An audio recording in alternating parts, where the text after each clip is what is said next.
Alright guys, welcome back, and this is my 1996 EF Falcon Futura.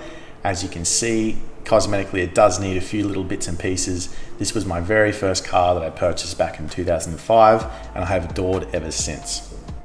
As you can see, cosmetically this car does need a few upgrades. Moving into the interior, we can see that the steering wheel is a little bit worn, and that's one thing we will replace. The roof lining needs to be done as well, and we need to fix some of the areas in the car that were damaged during a break-in. So we're going to start here. We're going to start off with a few little things that basically make the car feel nicer. Things that you touch and things that you see when you drive it every day.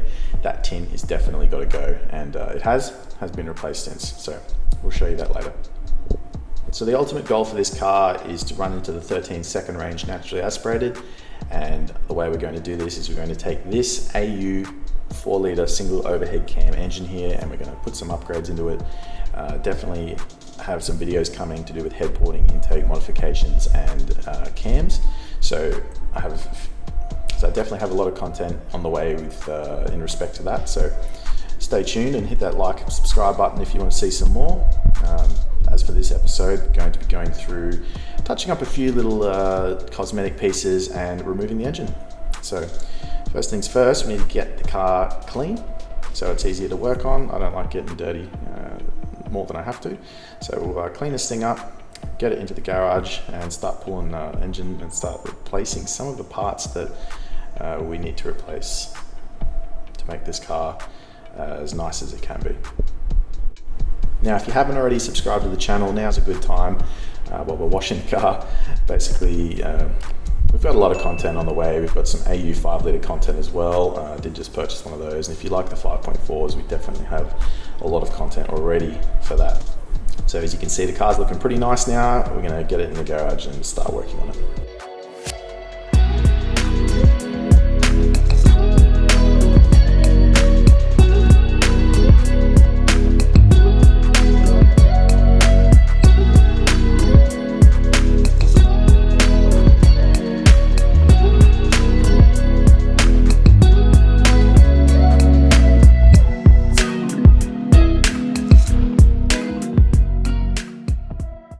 There were a few things we needed to replace here. Number one being the windscreen. So we need to see out of it, and it did have a crack in it from where I unfortunately let one of the windscreen wipers fall down without a wiper on it, and it did crack the windscreen. So once the windscreen was removed, we could see that there was a lot of grime, crud, nearly 30 years of crap built up behind there. So it did also highlight a little bit of rust up in the top edges here, which we did remove before the windscreen went back in. And we thought now is the perfect time to clean the plastics and get them nice and pretty and reinstall them into the car, so it's less for us to do later. Little things like this make all the difference, and it's not hard to do. Some soapy water, a little bit of plastic rejuvenator goes a really, really long way, as you can see. So what I would like from this car is for it to look good from 20 feet away. I think a lot of you know what I'm talking about. I don't want to spend big money on getting it cosmetically perfect. I just want to drive it and enjoy it. As I said, this was my first car, and it's very, very special to me, and it's probably my favorite car, to be honest. I've had a few cars now, and this one, I could never, ever let it go. Moving on to the little dam we've got going on here. We gave that a good vacuum to clean out. Got some rust preventative down in there, and we'll take care of that later. We did do some rust repairs on the engine bay, which I will show you in a later video.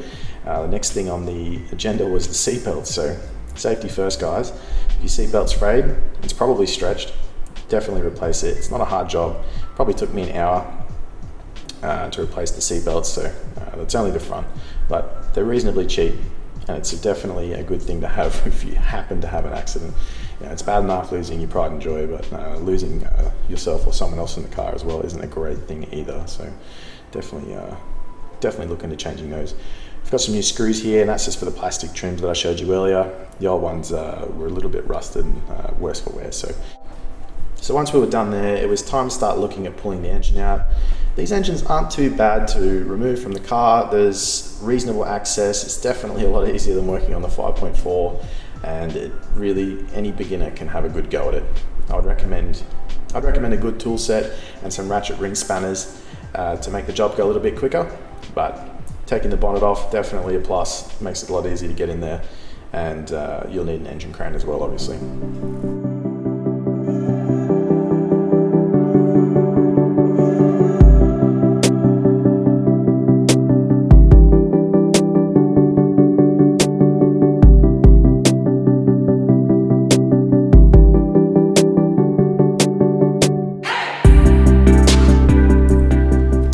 Once the engine's out here, we can go ahead and start pulling the bits off what we need. I do have 2 other AU engines spare, and I'll be using the better of the 2 to put together with a 94AB EF head, which I am porting myself, and I will show you in a later video everything that I go about doing with the porting and the intake modifications and how we're going to make a little bit more power. These are not the headers that will be going on this car. I do have another set of headers which have been customized for my application, and I'm keen to show you that later. But if you enjoyed this one, guys, definitely stick around, hit that like, subscribe button. You don't want to miss the upcoming build. I think everybody will enjoy it, regardless of whether they're into E-Series or not. And hopefully I can impart some knowledge and help you guys go a little bit faster for a little bit cheaper. See me opening my TI Performance package here. I was pretty happy with this one. Bought a whole heap of stuff and turned up pretty promptly. So that's for a future episode. So keen to see you then, guys. Thanks for watching.